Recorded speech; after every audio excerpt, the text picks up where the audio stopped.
Good morning students, welcome to our maths class 6th with unit 5th, understanding elementary shape of exercise 5.7 and introduction of exercise 5.7. So introduction में हम सबसे पहले quadrilateral के बारे में study करते हैं. क्वाड्रिलेटरल क्या होता है? अ quadrilateral, if you remember a polygon, एक क्वाड्रिलेटरल आपका एक पॉलीगन ही होता है विच हैज़ 4 साइड्स, है ना. ट्राइंगल की बात करें तो ट्राइंगल भी एक आपका पॉलीगन होता है विच हैज़ 3 साइड्स. क्वाड्रिलेटरल भी एक पॉलीगन होता है which has 4 sides. Okay, so the definition of quadrilateral that is a quadrilateral is a polygon which has 4 sides. Okay, so quadrilaterals जो है उसके काफ़ी सारे टाइप होते हैं, जैसे एक स्क्वायर भी क्वाड्रिलेटरल होता है और rectangle is also a quadrilateral, parallelogram is a quadrilateral, है ना. उसके बाद हम बात करते हैं कि आपके जो क्वाड्रिलेटरल होता है वो इस टाइप से डिफाइन किया जाता है. क्वाड्रिलेटरल की 4 साइड्स होती है और इसके 2 डायगनल्स होते हैं. इसके डायगनल्स कहाँ से होते हैं? अपोजिट वर्टेक्स जो होते हैं ना वो एक दूसरे को ज्वाइन करते हैं, सो that's why this is called N diagonals. वो इसके क्या होते हैं? डायगनल्स होते हैं. उसके बाद हम बात करते हैं यहाँ पे रेक्टेंगल. एक रेक्टेंगल भी आपका क्वाड्रिलेटरल होता है जिसमें अपोजिट साइड्स क्या होती है? इक्वल होती है. एक स्क्वायर भी आपका क्वाड्रिलेटरल होता है जिसमें ऑल साइड्स क्या होती है? इक्वल होती है. ओके, और पैरेललोग्राम भी आपका क्वाड्रिलेटरल होता है जिसमें अपोजिट साइड्स क्या होती है? इक्वल होती है. सो नेक्स्ट स्क्वायर में भी बोल सकते हैं हम, ये भी आपका एक क्या है? क्वाड्रिलेटरल है जिसमें क्या होती है? ऑल साइड्स इक्वल होती है ना. उसके बाद पैरेललोग्राम में अपोजिट साइड्स इक्वल होती है. रोम्बस भी आपका एक टाइप का क्वाड्रिलेटरल है. यहाँ पे हमने सेट स्क्वायर से सबसे पहले रेक्टेंगल बनाया था. सेट स्क्वायर आपके ज्योमेट्री बॉक्स के अंदर होंगे. ज्योमेट्रिकल बॉक्स के अंदर आपके 2 सेट स्क्वायर होते हैं. आप उन सेट स्क्वायर को इस टाइप से ज्वाइन कर दें कि इसका सबसे बड़ा जो डायगोनल है ये वाला पॉइंट जो है इस पॉइंट से मैच हो जाए, तो ये आपका एक रेक्टेंगल बन जाएगा.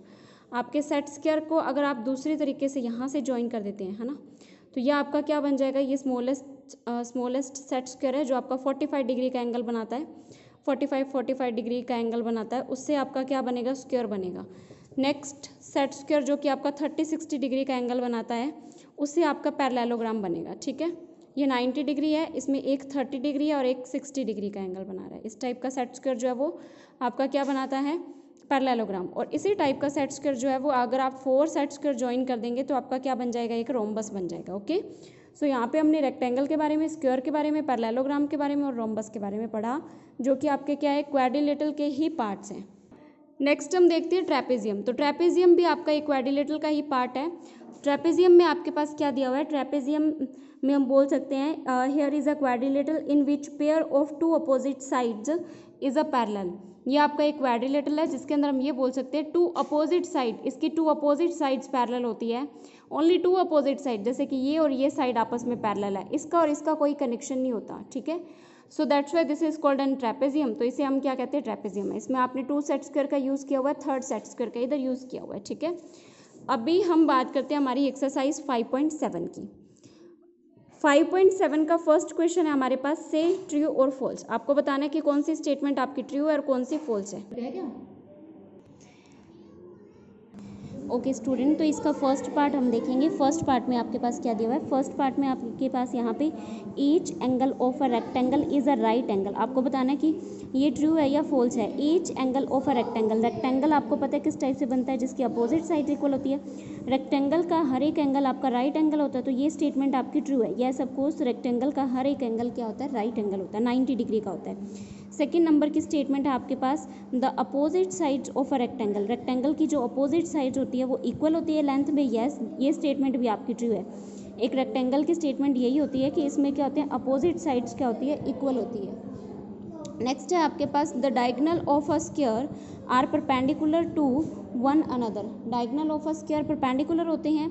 देखिए, अगर हम स्क्वायर बना लेते हैं तो उसके डायगोनल होते हैं जो वो एक दूसरे के परपेंडिकुलर होते हैं? नहीं, परपेंडिकुलर नहीं होते, वो एक दूसरे को इंटरसेक्ट करते हैं.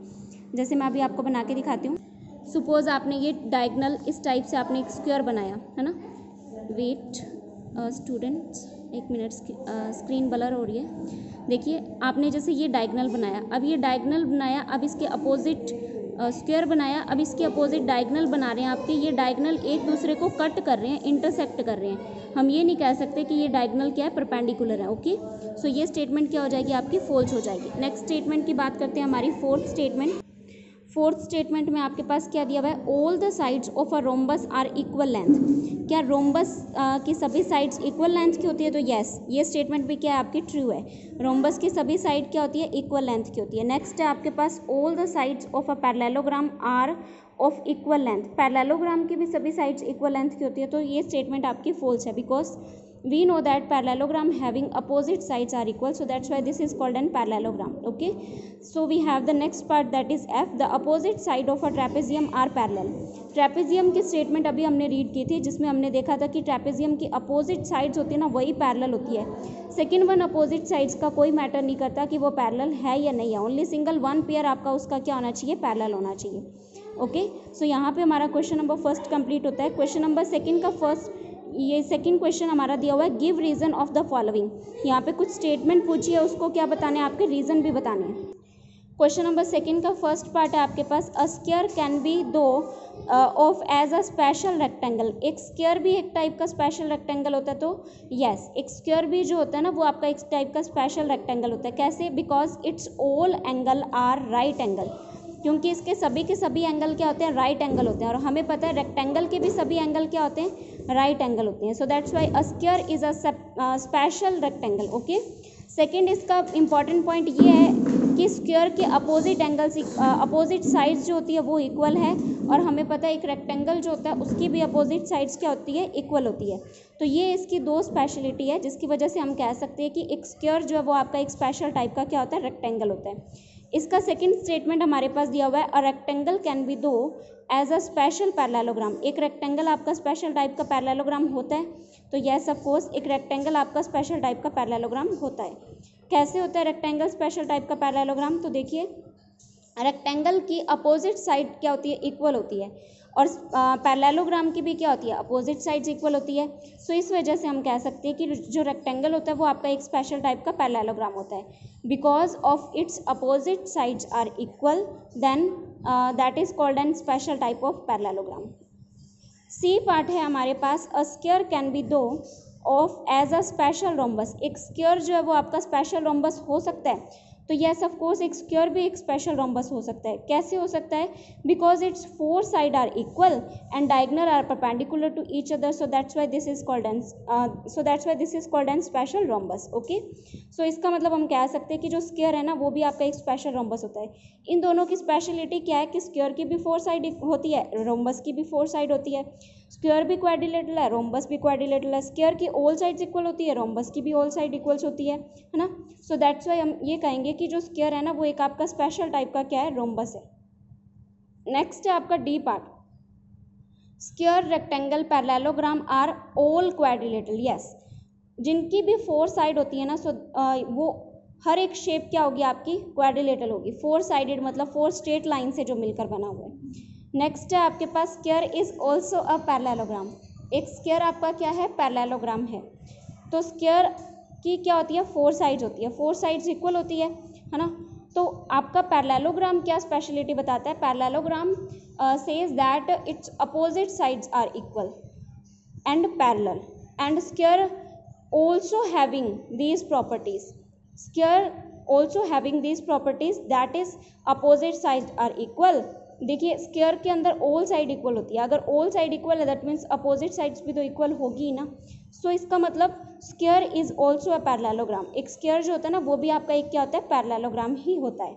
सभी क्वेश्चंस के रीजन देने आपको ये वाली चीज क्यों होती है। थर्ड क्वेश्चन हमारा, a figure said that to be a regular if its side are equal and length and angles in measure, can you identify the regular quadrilateral। क्या आप एक रेगुलर क्वाड्रिलेटरल को आइडेंटिफाई कर सकते हैं? अगर कर सकते हैं तो किस टाइप से करेंगे।